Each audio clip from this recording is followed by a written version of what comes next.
Hey guys, what's up? It's Brendan from WhisperNode here. Been noticing you guys having trouble using the bridge with viewing keys. So I want to just show you real quick a way to manually add a viewing key for any of the assets on the bridge in your Keplr wallet.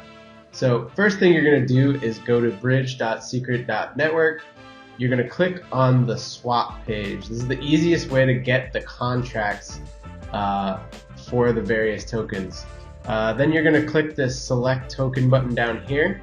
You're going to select whatever asset you're looking to add the viewing key for.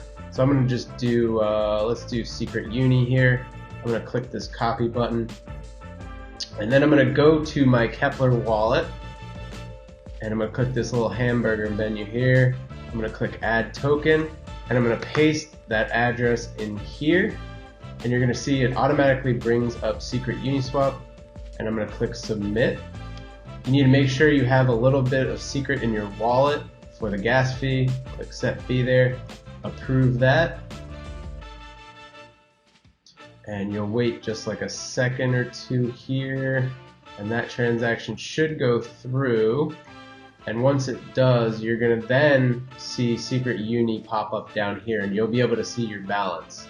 Not only will you be able to see your balance here down below, but you should be also able to see it on the bridge. See, and there's my Secret Uni there, and you should also be able to see it on your earn page or wherever else you have Secret Uni, so it'll also show here. Alright guys, that's it. Thanks for watching.